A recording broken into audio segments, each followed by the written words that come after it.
So the last presentation of the day will be Fiona Jessica Wilson from the Trinity College Choir Association.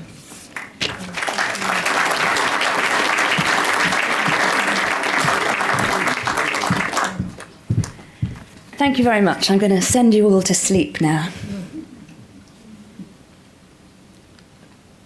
If this wants to work. There we go.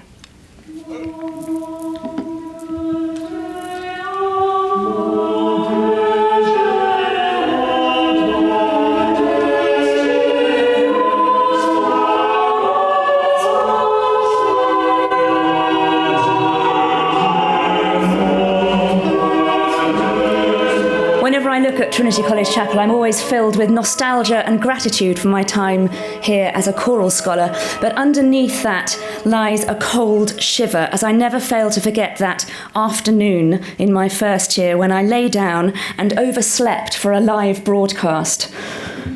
I woke up, ran to the chapel and found it all locked with the service about to start without me. Nearly 25 years later, circumnavigating the globe with my one-woman show, I always set 3 alarm clocks before taking a nap.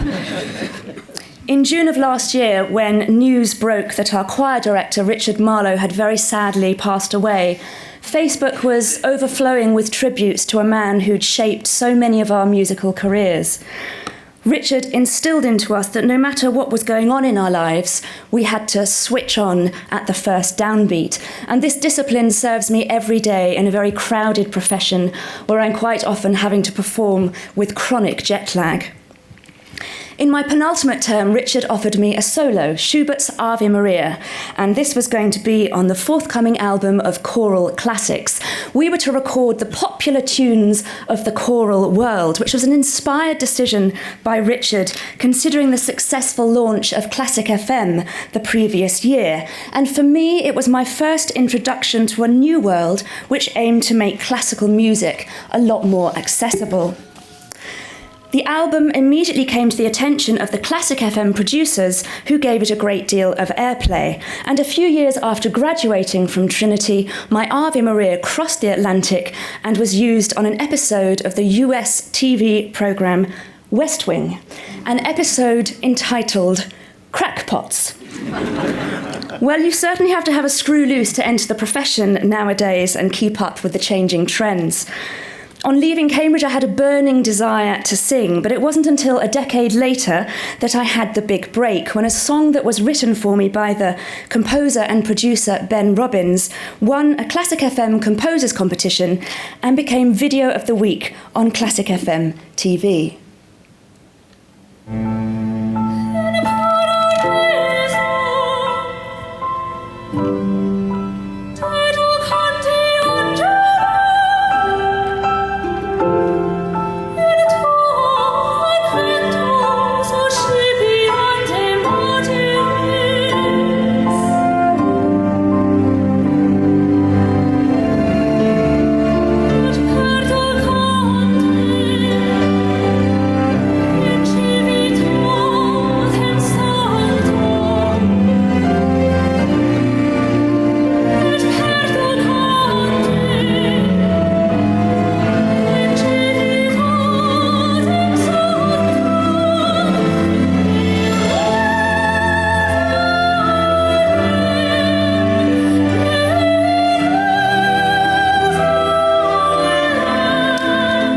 The singing, the song, or the Saint-Tropez fake tan, I don't know, but overnight I bagged myself an agent, and I was suddenly catapulted into the world of classical crossover, entertainment, and showbiz. As we all know, the 3 tenors paved the way for crossover back in the 1990s.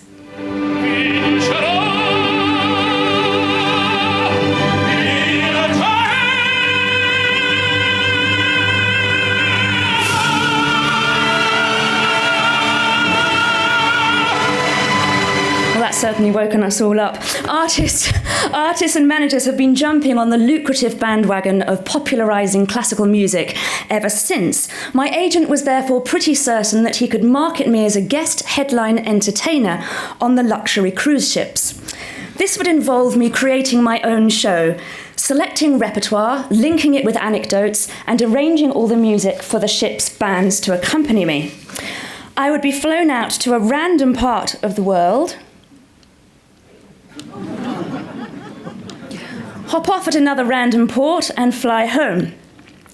I phoned a friend in the business to find out what the job would really entail, warts and all. Best case scenario, he said, you board a 6-star vessel in Southampton, you perform at your absolute peak a few days later, you receive a standing ovation, sell out of CDs, sleep in a luxury stateroom, and wake up feeling adored, loved, and artistically fulfilled. Worst case scenario, and this actually happened to me back in February 2010 and still fills me with horror. You have 2 long-haul flights to get to the ship in Singapore, but you miss your connection in Mumbai, so you call the entertainment booker in Miami, who manages to get you redirected via Sri Lanka, and finally, on arrival in Kuala Lumpur, you're told by the port agent that you have a 6-hour car journey along a dusty track to really reach the Malaysian port, where the ship won't dock until tomorrow. When you finally board, you're performing that night. The whole challenge attracted me enormously, and a challenge it was. How does a classical singer, brought up on a very restricted diet of Bach, Mozart, Palestrina, and Sweelinck, compile an entertaining show to appeal to a wide variety of tastes in a venue ranging in size from a small show lounge to a very large theatre, especially when one considers the other entertainment one is competing with around the ship? Bingo, billiards, or the bar. My learning curve over the past few years has been enormous. My understanding of the entertainment industry continues to grow, and it's fair to say that I've made every single mistake in the book in terms of repertoire choice, banter in between the songs, and even outfit selection. Performing in the Bay of Biscay in vertiginous heels in a gale was not a good plan. If someone had pointed out to me from the outset that you start your show fast and end it high and loud, it would have saved me a lot of time. My first attempt at programming was nuts and looked a little bit like this. The music is beautiful, the songs are very contrasting, and I link them all with anecdotes, but there are 2 main problems here. I don't sing enough of the most popular repertoire, and I don't sing enough in English. I was mulling over what on earth I was going to do when a saviour came my way in the form of the ship's juggler. He took me to one side and he taught me the trick. Get as many tunes as you can think of, piece them all together, and create the medley. Why sing just one song when you can sing 5 in the same amount of time and just cut out the boring bits? So I had to take his advice, and with this in mind, I made some changes. I took out my Queen of the Night, and in I brought my opera medley, 5 arias in 5 minutes. Brindisi from La Traviata, Granada, the British Airways advert, a Strauss waltz, and Figaro's aria from Barbara of Seville. This goes down very well, but then I can't go on to O mio bambino caro because that's in Italian, and I really should now sing in English. I thought of putting in Celine Dion's My Heart Will Go On at this point, probably the most inappropriate song to sing on a cruise ship. And in fact, I was booked on the Titanic Memorial Cruise back in 2012. I sang the song and it went down pretty well, if you'll pardon the expression. But I sing the Sarah Brightman version of My Heart Will Go On, which is in Italian, so that's not going to work either. I need something well-known, easy to digest, and in English. And God bless Andrew Lloyd Webber. In comes Phantom of the Opera, Christine's song, Think of Me. Ave Maria works very well in this position. Everyone knows it has some kind of connection to it. Ditto with I Could Have Danced All Night from My Fair Lady, ending on that big top note, which always is a crowd pleaser.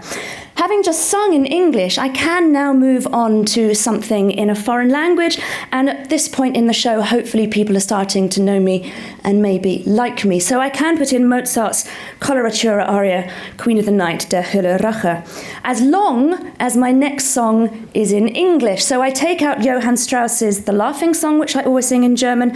I leave that for my second show when people trust me a little bit more, and I bring in Westlife's You Raise Me Up. Depending on the cruise, the passenger, or sometimes even the itinerary. Sometimes I will leave in Aranjuez, which is Rodrigo's, the second movement from Rodrigo's guitar concerto, or else I'll play it safe and we'll put in Susan Boyle's signature tune, I Dreamed a Dream. Having just sung in English, I can then move on to French, but I do something a lot more well-known than often Bach's Doll Song and bring in my Carmen medley.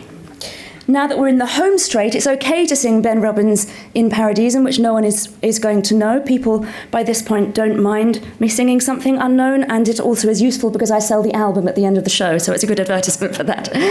Time to Say Goodbye always works. Everybody knows it. It's a good closer to a show, and you end on that big top A, which certainly with the American audiences will ensure you get a standing ovation, and therefore I'll be invited back to the ship.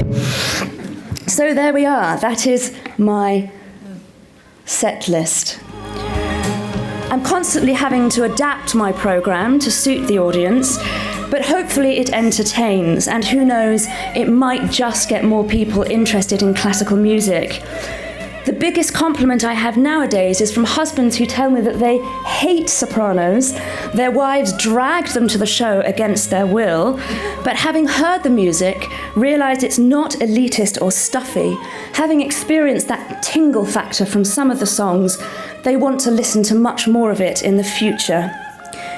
You see, I still believe that away from the noise of the world, the frantic pace of life, that crazy let's shout and scream Saturday night TV that we're subjected to, the human soul still needs to breathe and have space. And no matter what one's musical education, it will respond to a beautiful piece of music if it's presented in the right way.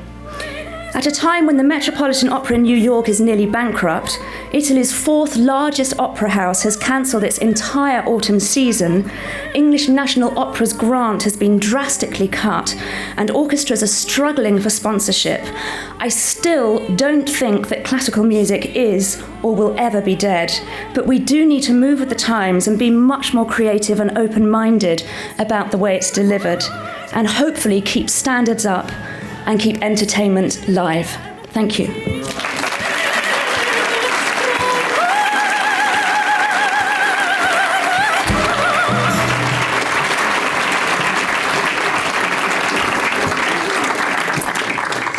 Thank you to Fiona and to all of the speakers from this session.